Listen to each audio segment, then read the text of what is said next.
17/7/25 പ്രഭാതമുരളി ബാബ്ദാദ മധുബൻ. ബാബ പറയുന്നു, മധുരമായ കുട്ടികളെ, ഉയർന്നവർ ആകണമെങ്കിൽ തൻ്റെ കണക്ക് ദിവസവും നോക്കൂ. ഒരു കർമ്മേന്ദ്രിയവും ചതിക്കരുത്. കണ്ണുകൾ വളരെയധികം ചതിക്കുന്നവയാണ്. ഇതിൽ നിന്നും സംരക്ഷിക്കൂ. ചോദ്യം: ഏറ്റവും മോശമായ ശീലം ഏതാണ്? അതിൽ നിന്നും രക്ഷപ്പെടാനുള്ള ഉപായം എന്താണ്? ഉത്തരം: ഏറ്റവും മോശമായ ശീലമാണ് നാവിൻ്റെ സ്വാദ്. ഏതെങ്കിലും നല്ല വസ്തു കണ്ടുവെങ്കിൽ ഒളിപ്പിച്ച് കഴിക്കും. ഒളിപ്പിക്കുക എന്നാൽ മോഷണം. മോഷണമാകുന്ന മായയും വളരെ പേരെ മൂക്കിനും കാതിനും പിടികൂടുന്നു.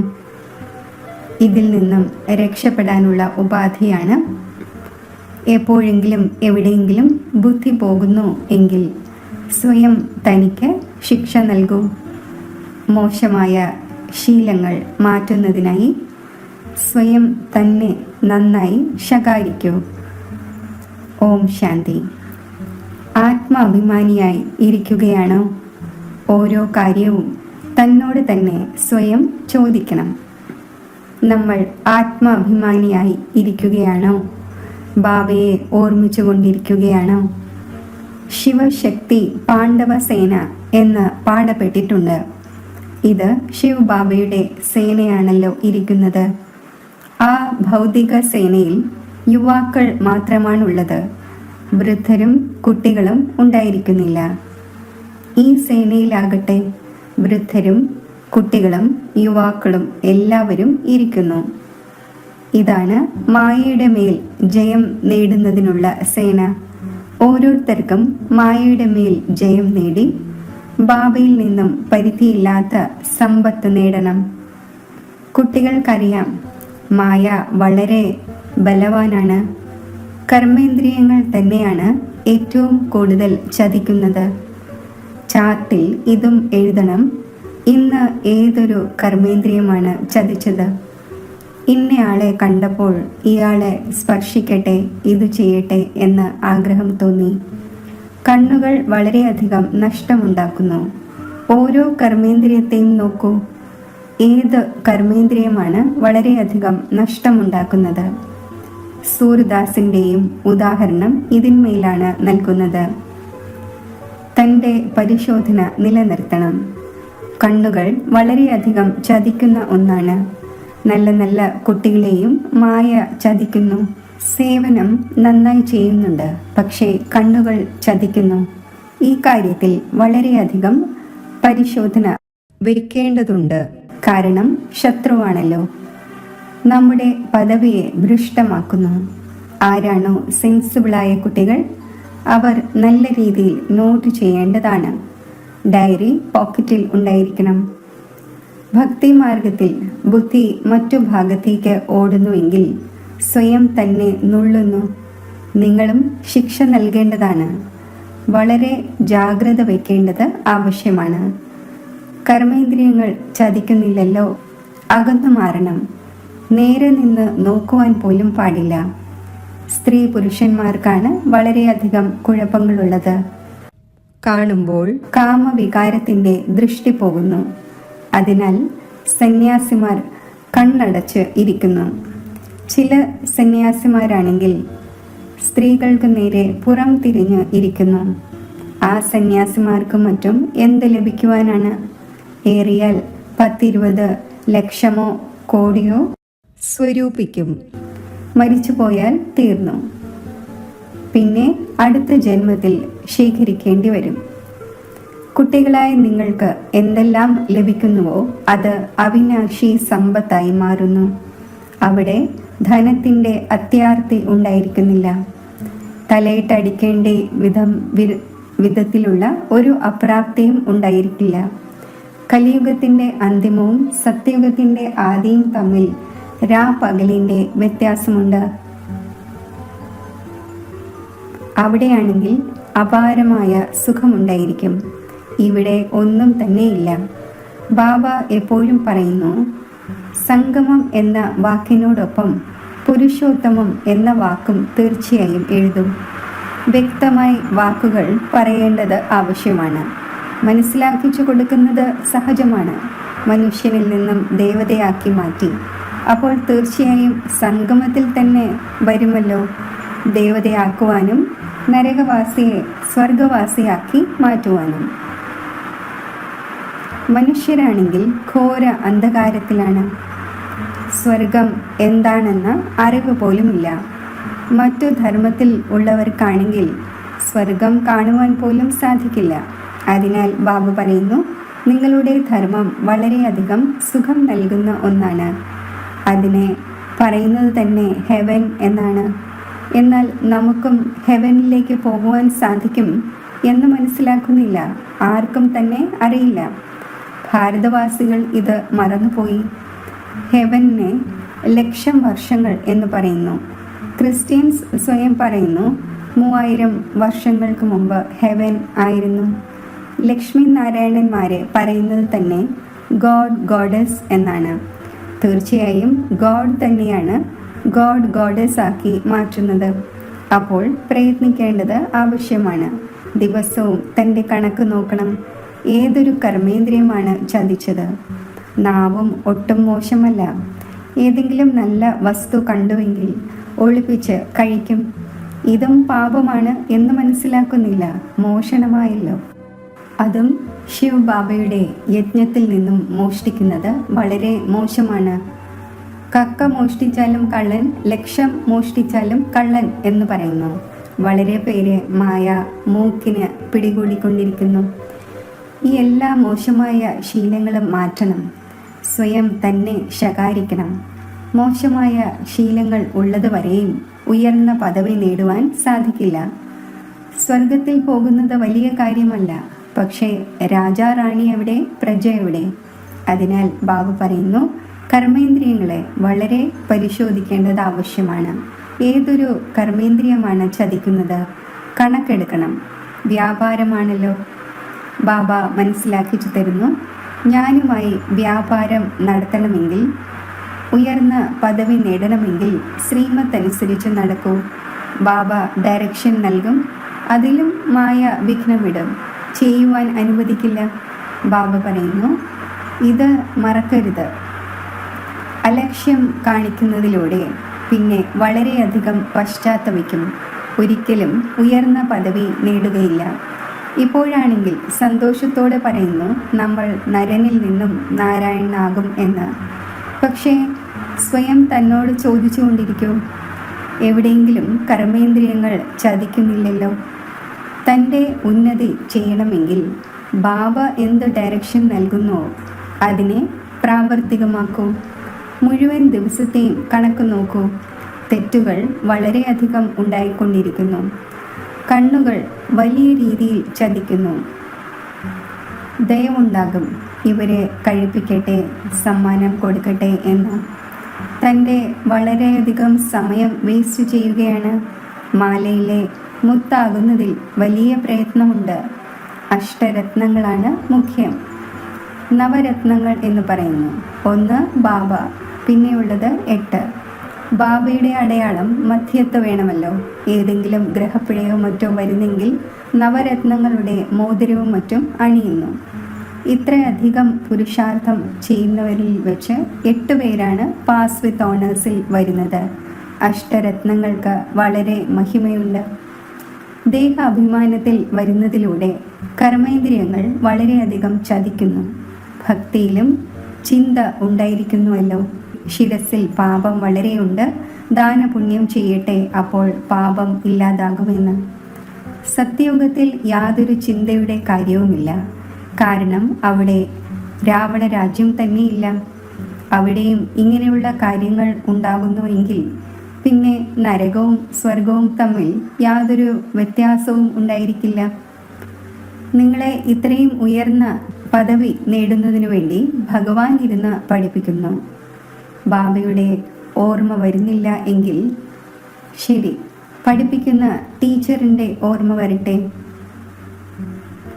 നമ്മുടെ ഒരേ ഒരു ബാബ സദ്ഗുരുവാണ് എന്നതും ഓർമ്മിക്കാം.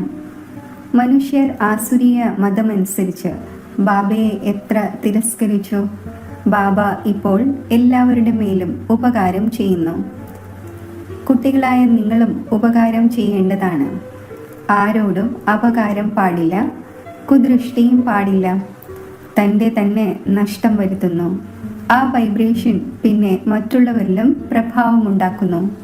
ബാബ പറയുന്നു, വളരെ വലിയ ലക്ഷ്യമാണ്. ദിവസവും തൻ്റെ കണക്ക് നോക്കൂ. ഏതെങ്കിലും വികർമ്മം ഉണ്ടാക്കിയില്ലല്ലോ. ഇതാണെങ്കിൽ വികർമ്മി ലോകമാണ്, വികർമ്മി സംവത്സരമാണ്. വികർമാജീതായ ദേവതകളുടെ സംവത്സരത്തെക്കുറിച്ച് ആർക്കും അറിയില്ല. ബാബ മനസ്സിലാക്കിച്ചു തരുന്നു, വികർമാജീത് സംവത്സരമായിട്ട് 5000 വർഷമായി. പിന്നീട് വികർമ്മ സംവത്സരം ആരംഭിക്കുന്നു. രാജാക്കന്മാരും വികർമ്മമാണ് ചെയ്തുകൊണ്ടിരിക്കുന്നത്. അതിനാൽ ബാബ പറയുന്നു, കർമ്മ അകർമ്മ വികർമ്മങ്ങളുടെ ഗതി ഞാൻ നിങ്ങൾക്ക് മനസ്സിലാക്കിച്ചു തരുന്നു. രാവണ രാജ്യത്തിൽ നിങ്ങളുടെ കർമ്മം വികർമ്മമാകുന്നു. സത്യയുഗത്തിൽ കർമ്മം അകർമ്മമാകുന്നു. വികർമ്മം ആകുന്നില്ല. അവിടെ വികാരത്തിൻ്റെ പേര് തന്നെയില്ല. ഈ ജ്ഞാനത്തിൻ്റെ 3ാമത്തെ നേത്രം ഇപ്പോൾ നിങ്ങൾക്ക് ലഭിച്ചിരിക്കുന്നു. ഇപ്പോൾ കുട്ടികളായ നിങ്ങൾ ബാബയിലൂടെ ത്രിനേത്രിയും ത്രികാലദർശിയും ആയിരിക്കുന്നു. മനുഷ്യർക്കാർക്കും അങ്ങനെ ആക്കി മാറ്റുവാൻ സാധിക്കില്ല. നിങ്ങളെ ആക്കുന്നയാൾ ബാബയാണ്. ആദ്യം എപ്പോഴാണോ ആസ്തികരാകുന്നത് അപ്പോൾ ത്രിനേത്രിയും ത്രികാലദർശിയുമാകുന്നു. മുഴുവൻ ഡ്രാമയുടെയും രഹസ്യം ബുദ്ധിയിലുണ്ട്. മൂലവതനം, സൂക്ഷ്മവതനം, 84ന്റെ ചക്രം എല്ലാം ബുദ്ധിയിലുണ്ട്. പിന്നാലെ മറ്റു ധർമ്മങ്ങൾ വരുന്നു. അഭിവൃദ്ധി പ്രാപിച്ചുകൊണ്ടിരിക്കുന്നു. ആ ധർമ്മസ്ഥാപരെയും ഗുരു എന്ന് പറയില്ല. സർവരുടെയും സദ്ഗതി ചെയ്യുന്ന സദ്ഗുരു ഒന്ന് തന്നെയാണ്. ബാക്കി അവരാരും സദ്ഗതി ചെയ്യുന്നതിനു വേണ്ടിയല്ല വരുന്നത്. അവർ ധർമ്മസ്ഥാപകരാണ്. ക്രൈസ്റ്റിനെ ഓർമ്മിക്കുന്നതിലൂടെ സദ്ഗതി ഉണ്ടാകുന്നില്ല. വികർമ്മം വിനാശമാകില്ല. ഒന്നും തന്നെയില്ല. അവരെയെല്ലാം ഭക്തിയുടെ ലൈനിലാണ് എന്ന് പറയും. ജ്ഞാനത്തിൻ്റെ ലൈനിൽ നിങ്ങൾ മാത്രമാണുള്ളത്. നിങ്ങൾ വഴികാട്ടികളാണ്. എല്ലാവർക്കും ശാന്തിധാമത്തിലേക്കും സുഖധാമത്തിലേക്കുമുള്ള വഴി പറഞ്ഞു കൊടുക്കുന്നു. ബാബയും ലിബറേറ്ററാണ്, ഗൈഡാണ്. ആ ബാബയെ ഓർമ്മിക്കുന്നതിലൂടെയാണ് വികർമ്മം വിനാശമാകുന്നത്. ഇപ്പോൾ കുട്ടികളായ നിങ്ങൾ തൻ്റെ വികർമ്മം വിനാശമാകുന്നതിനുള്ള പുരുഷാർത്ഥം ചെയ്തുകൊണ്ടിരിക്കുന്നു. അതിനാൽ നിങ്ങൾ ഈ ശ്രദ്ധ വയ്ക്കണം. ഒരു ഭാഗത്ത് പുരുഷാർത്ഥവും മറുഭാഗത്ത് വികർമ്മവും ഉണ്ടായിക്കൊണ്ടിരിക്കരുത്. പുരുഷാർത്ഥത്തോടൊപ്പം വികർമ്മവും ചെയ്തുവെങ്കിൽ 100 ഇരട്ടിയാകും. എത്ര സാധിക്കുമോ അത്രയും വികർമ്മം ചെയ്യാതിരിക്കൂ.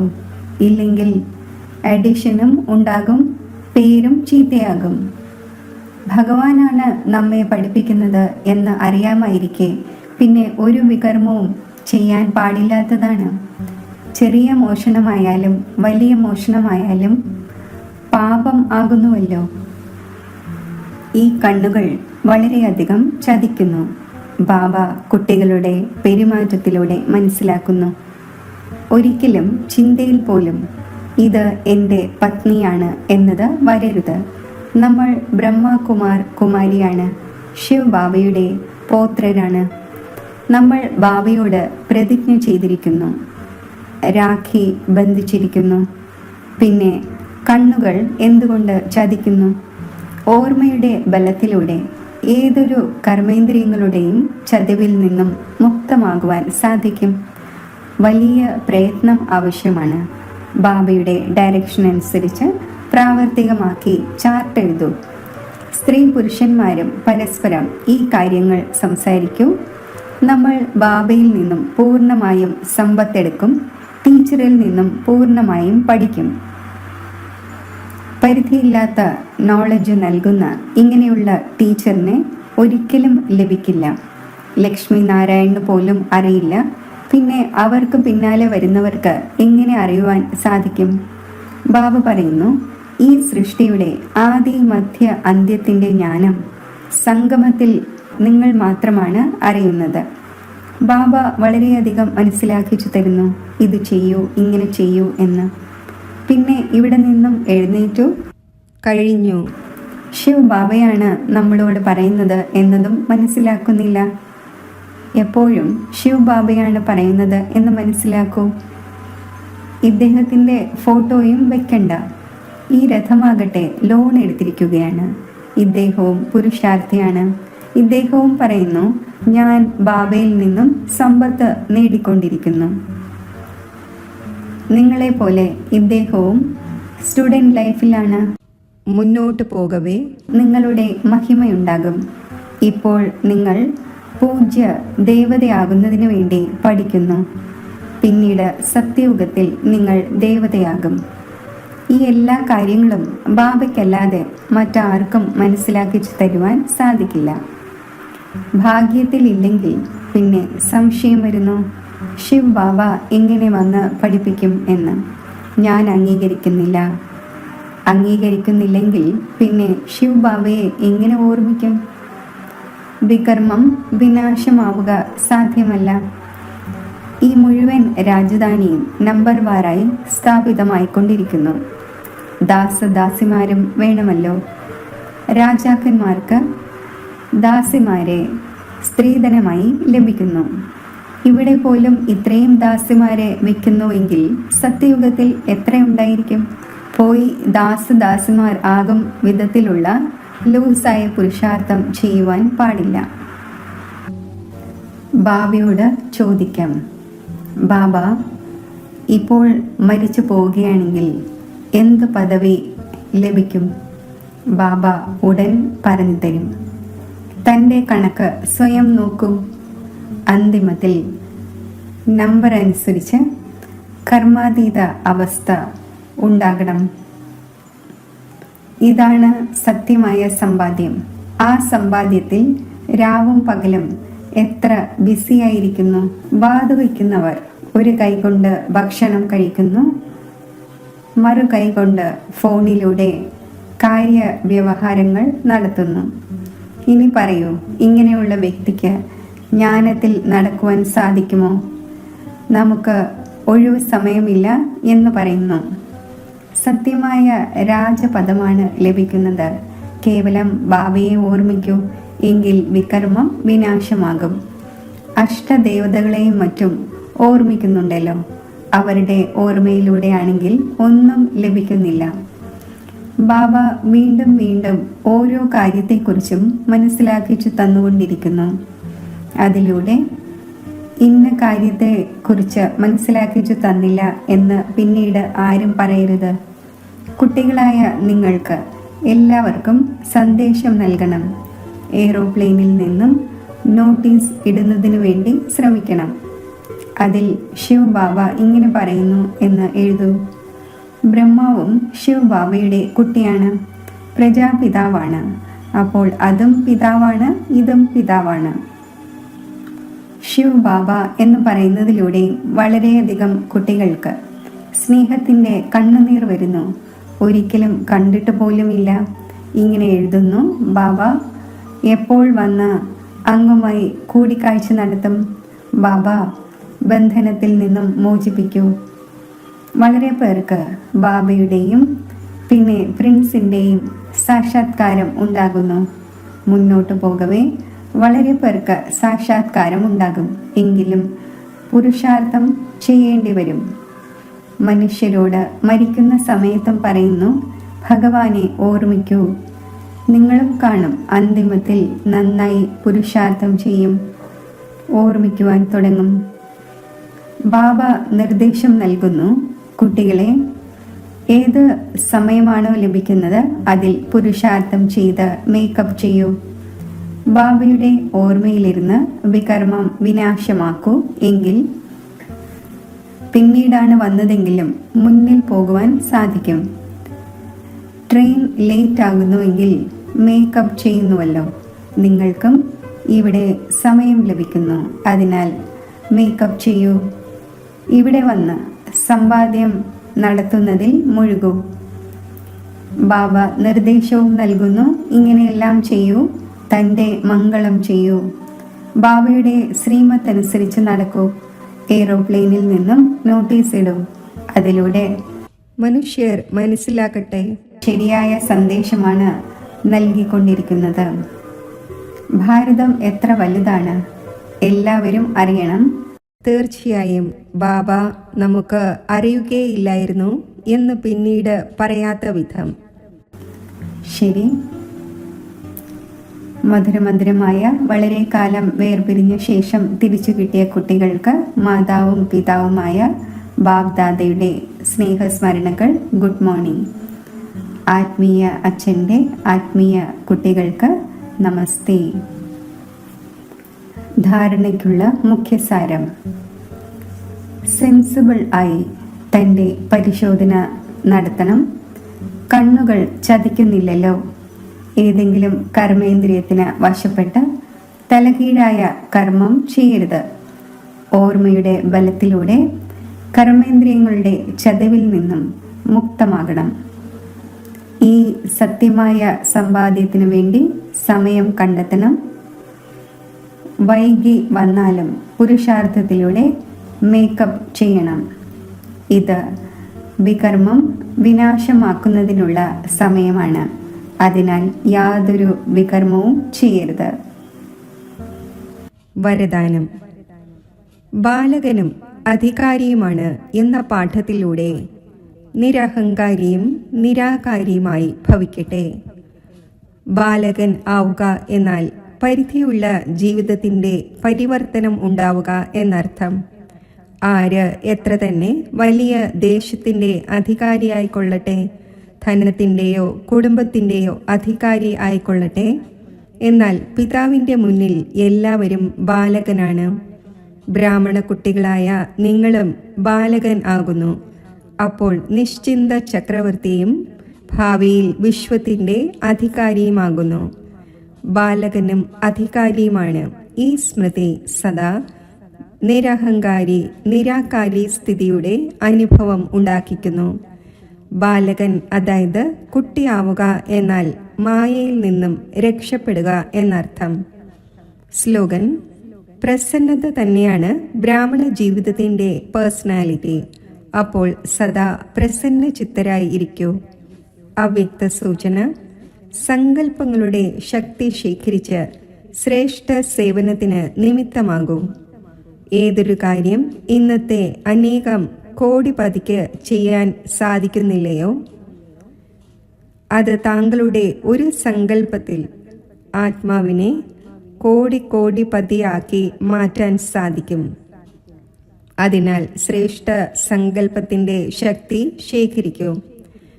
അല്പം പോലും വ്യർത്ഥത്തിൻ്റെ അസ്വച്ഛത പോലും ഉണ്ടായിരിക്കാത്ത വിധം ശ്രേഷ്ഠ സങ്കല്പത്തിൻ്റെ ശക്തിയെ സ്വച്ഛമാക്കൂ. അപ്പോൾ ഈ ശക്തി അതിശയത്തിൻ്റെ കാര്യം ചെയ്യും. ഓം ശാന്തി.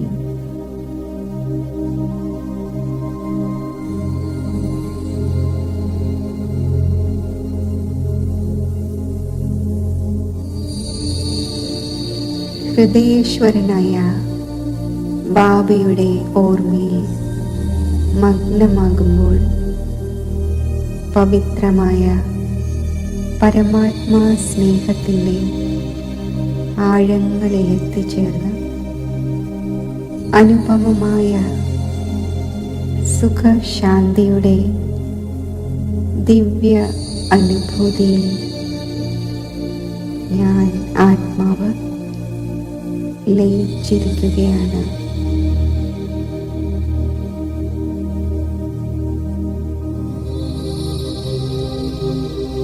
ഈ സർവശ്രേഷ്ഠ സംഗമയുഗത്തിൽ ഈ ദിവ്യമായ അനുഭൂതികൾ നുകരുന്നതിനോടൊപ്പം വിശ്വമംഗളത്തിൻ്റെ ഉത്തരവാദിത്വത്തിൻ്റെ കിരീടവും എനിക്ക് അണിയേണ്ടതുണ്ട്. സുഖശാന്തിയുടെ ഒരു തുള്ളിക്ക് വേണ്ടി ദാഹിക്കുന്ന വിശ്വത്തിലെ ദുഃഖിതരായ ആത്മാക്കൾ, ഹേ സുഖദേവ, ഹേ ശാന്തിദേവ, സുഖത്തിൻ്റെ, ശാന്തിയുടെ ഒരു തുള്ളിയെങ്കിലും ഞങ്ങൾക്ക് തരൂ എന്ന് വിളിക്കുന്നു.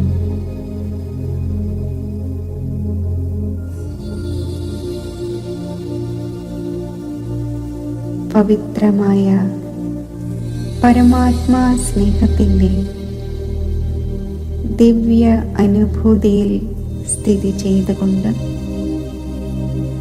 ഞാൻ സുഖശാന്തിയുടെ കിരണങ്ങൾ വിശ്വത്തിലേക്ക് വ്യാപിപ്പിക്കുകയാണ്. സുഖശാന്തിയുടെ ഈ അമൃത കിരണങ്ങൾ ആ ദുഃഖിതരായ ആത്മാക്കളിലേക്ക് എത്തിച്ചേരട്ടെ.